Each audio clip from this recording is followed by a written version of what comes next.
அதுக்கப்புறம் விஜய் அவர்கள் அந்த பெரிய அந்த சொன்ன ரவுண்டானா மாதிரி அது உள்ள சைக்கிள் ஓட்டி விளையாடிட்டு இருக்காரு. இங்கே ஒரு பக்கம் ஜனநாயகன் லீக்கு, பஞ்சாயத்து, விஜய் மேலே அவ்வளோ குற்றச்சாட்டுகள், பஞ்சாயத்து எவ்வளவோ ஓடிக்கிட்டு இருக்குது. அவர் அங்கே ஜாலியாக சைக்கிள் ஓட்டிட்டு சுற்றிக்கிட்டு பிரச்சாரம் பண்ணிட்டு இருக்காரு. அதாவது சொல்லுவாங்கல்ல, நம்மக்கிட்ட என்ன ப்ளஸ்ஸோ அதை யூஸ் பண்ணி நம்ம அடுத்த கட்டத்துக்கு போகணும் அப்படின்னு சொல்லுவாங்க. நம்மக்கிட்ட 1000 மைனஸ் இருந்தாலும் சரி, ஏதோ ஒரு சின்ன விஷயங்கள் ப்ளஸ் இருக்கும். அது மக்களுக்கு பிடிச்சிருக்கு அப்படின்னும் போது நம்ம அதை ஒரு ஆயுதமாக எடுத்துக்கலாம் அப்படின்ட்டு. விஜயை பொறுத்த வரைக்கும் அது ஒரு தெளிவாக தெரிஞ்சு போச்சு. நம்ம கிட்ட இருக்கிறது நம்மளுடைய ஆறாவும் அந்த கரிஸ்மாவும் தான். சரி, அதை நம்ம இன்வெஸ்ட் பண்ணணும்னு சொல்லிட்டு அந்த வேலையை பண்ண ஆரம்பிச்சிட்டாரு. ஸோ அதுக்கு முன்னாடி என்ன பேசி இருந்தாரு அப்படிங்கிறது ரொம்ப இம்பார்ட்டன்ட்.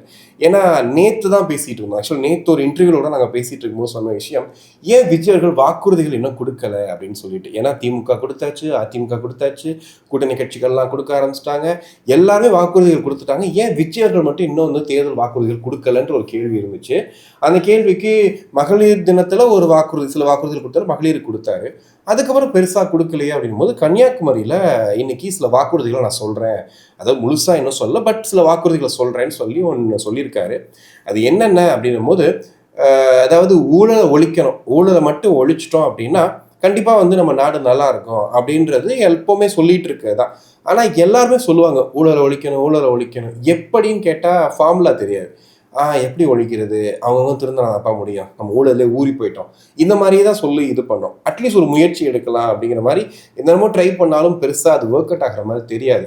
அப்படி இருக்கும்போது இன்னைக்கு அதை பேஸ் பண்ணி விஜய் அவர்கள் நிறைய விஷயங்களை சொல்லியிருந்தாரு. அதில் சில விஷயங்கள் ரொம்ப நல்லா இருந்துச்சு. நான் அதை மட்டும் ஷேர் பண்ணிக்கிறேன்.